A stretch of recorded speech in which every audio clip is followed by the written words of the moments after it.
Here's a guy that concerns himself with waste, fraud, and abuse, but I don't think there's a lot of that going on in the state of Tennessee. He is the Speaker of the House of the General Assembly of the state of Tennessee, and he's here on the Murphy Show hotline to talk to us about the State of the State address delivered last night by Governor Bill Lee. Cameron Sexton joins us on the program. Cameron, good to talk with you. I hope you're well. Hey.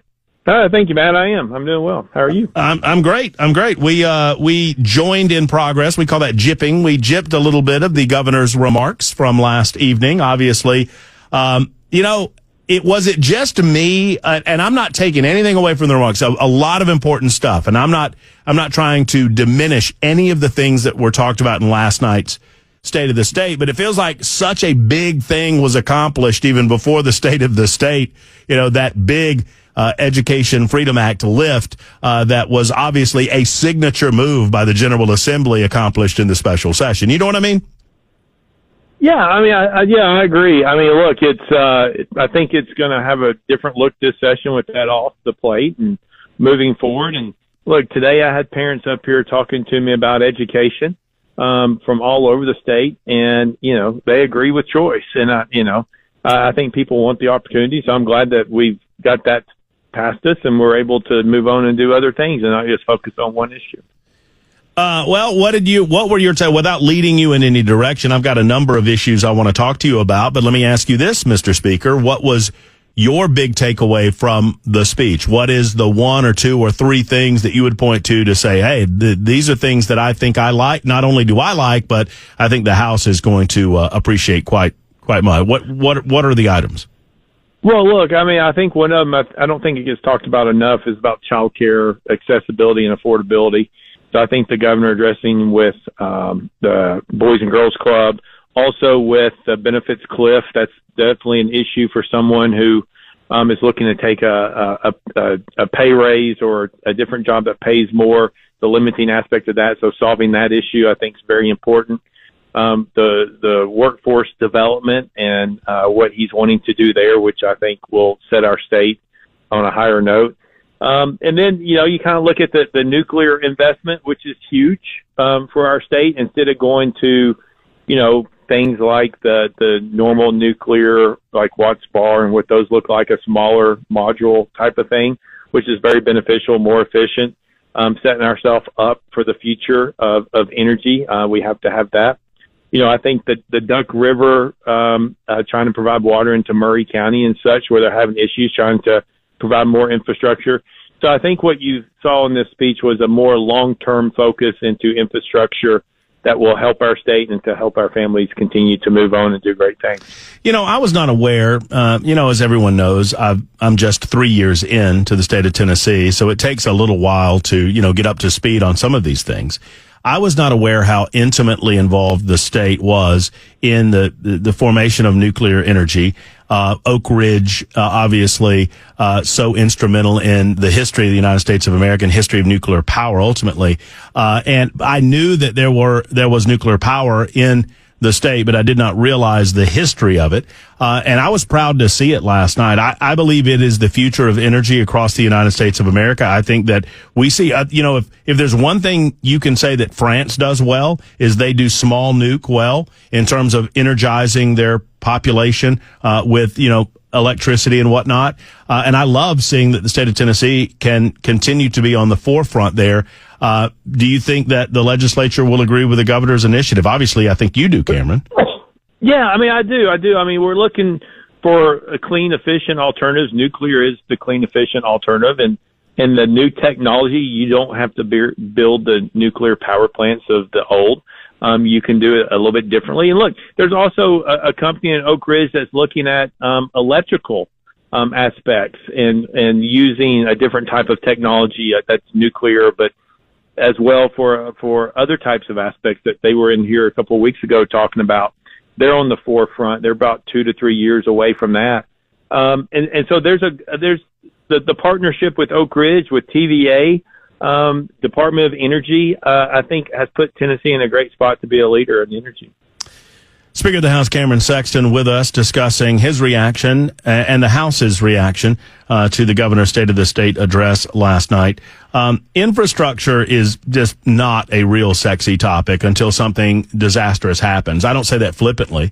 I mean it. And I think you understand that, Cameron, that, it's not one of those things that gets people talking around the water cooler until some disaster happens, a bridge collapse, or perhaps a natural disaster that kind of identifies infrastructure that is way past its lifetime. I was happy to see that the governor spoke on it last night, and I'm curious your reaction about what types of investments are necessary. And, the thought occurred to me that, maybe one of the small silver linings out of Hurricane Helene, that was disastrous for East Tennessee, obviously, and Western North Carolina, and we don't wish it on anybody. But one of the things that perhaps we could learn from that is that we have some very important infrastructure needs that need to be addressed pretty quickly.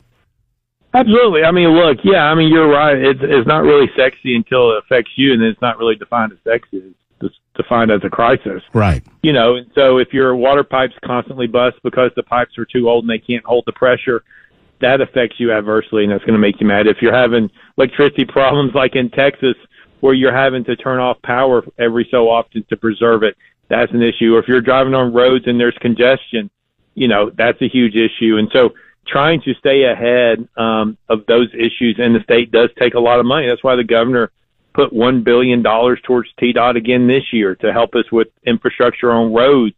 That's why we're investing in nuclear, trying to make sure we keep our power up. We've already invested billions into water and sewer all across our state. And to the point is, that's spending. I know people will look at the budget like, man, y'all are spending a lot of money. But we're a growing state. We're a thriving state. But we also have infrastructure that has to keep up. And when you had Biden with his inflation, and things are increasing at 10 to 15%.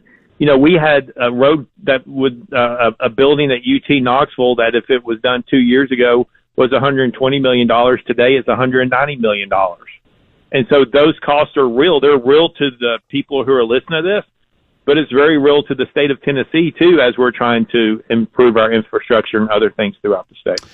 Cameron Sexton with us for a few more moments discussing the State of the State address and the General Assembly that is, gaveling back into session, get some of these items done. Can you help me understand? I understand the Duck River.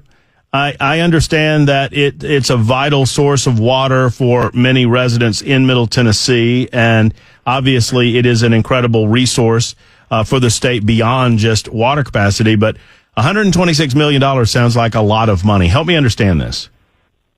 It is, until people realize that there's certain industries in that part of the state where they're having to truck in 54 tankers of water a day. So imagine what that cost is every single day, right? And so we have to do a better job of protecting our water sources and providing that. And Duck River is one of them, and it's going to cost a lot of money, but the long-term benefit is great. And I don't think we want to be dependent on having to truck in water from somewhere else to that tune on a daily basis. It's a problem that needs to be addressed. It needs to be addressed today. And that's one issue around the Murray County area with Duck River that really needs to happen. It helps the rural communities as well. We had an issue back in Crossville, up in my area, back when Haslam's here, and we had the drought. The Van Buren, Bledsoe County, Cumberland County, those rural counties didn't have any water sources. There was a lot of counties that still have well water, if you can imagine that. And they were trying to look at how do we get water up the mountain to them, and that's expensive. But if you don't have water, you don't have civilization. If you don't have civilization, obviously you don't have jobs, you don't have an economy, you don't have it thriving. And water is a point that we have to make sure that we keep in our state. Now, Cameron, I had it on good authority. Every Democrat that I heard from across the state of Tennessee, certainly the Democrats elected in the General Assembly, told us that we were going to strip money away from public education in this state. We're just going to, financially rape public education because we were all focused on this education scholarship fund. So this has to be a misprint, right? $579.3 million in new money for public schools. That's got to be wrong, Cameron. The Democrats said so. Yeah, well, they're always right. Look, we're going to continue to invest in K through 12 education. Governor Haslam, Governor Lee have invested more than any combination of governors in our state. Take them by multiples of 4 if you want to. We're going to continue to address public education. we're going to continue to look at it. The Memphis issue and the state taking over the Memphis school system. We're looking at that issue as well. At the end of the day, we're going to support our public schools, but we're also going to support our parents, and that's what choice provides, is the parents to make that decision for themselves. You can do both, and that's what the budget will show. And obviously, this includes additional TISA funding, which is included. Within that is scheduled pay raises for teachers in the public schools, right? Yeah, so I believe the number per pupil is going to go up to $7,200 per, roughly. I think it's a little bit more than 72. $7,200 per student. It was around 7,075 or something. So significant increase in investment in K-12 teacher pay raises. They have teacher bonuses.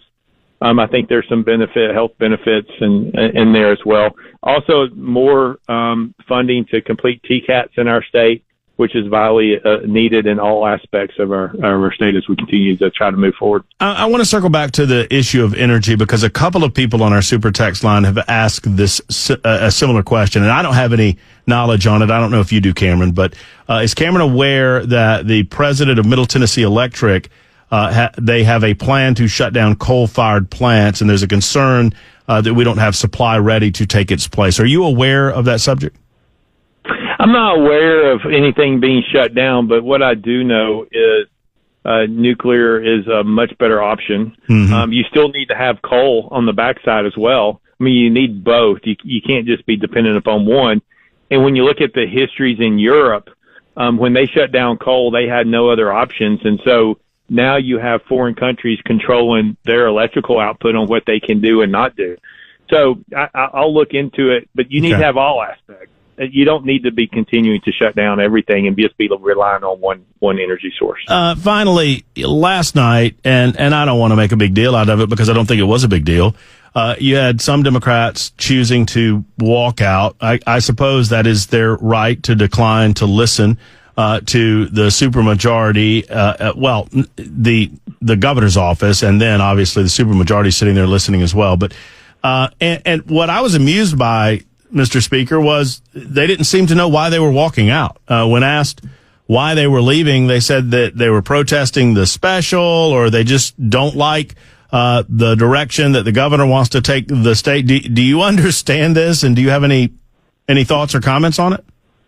No, what you have, I guess you understand now who's a Justin Jones caucus member and who's a Democrat caucus member based on those who walked out. But look, I mean, at the end of the day, it was just a political stunt. They thought they would get more news than what they got. They didn't get any. They look awful. I mean, you don't see people in Washington walking out on the State of the Union address. That's ridiculous. If you don't want to be there, just don't show up, right? But come on. I mean, they were acting like kids, in my opinion. But heck, I'm sitting here watching Chuck Schumer and all these people in Washington leading chants about how you can't, in a federal government that is $30 trillion in debt, and they're complaining about reducing the size of government and trying to bring some type of balanced budget that's $1.5 trillion in balance. I mean, it's hysterical. I mean, they're so out of touch with the nation and also out of touch here with Tennesseans that they're trying to find a foothold, but every time they do it, they just, as somebody said with Chuck Schumer, you're just inserting a different foot every time you open your mouth. So. Well, you know, I mentioned it right before you came on, Mr. Speaker, that, you know, in my years of doing this, the one place that you could find some sort of common ground with a Democrat was to say, well, we both agree that we need to cut waste, fraud, and abuse, right? And they're like, oh, yeah, we need to cut waste, fraud, and abuse, of course. Well, I find it interesting that now that Donald Trump has actually begun the process of doing that suddenly they're against it. Well, they were never for it in the first place. Right. I mean, look, you can sit here and they can say they were or not, but the Democrat platform is nothing about limited government. It's nothing about less spending. It's not about fiscal responsibility.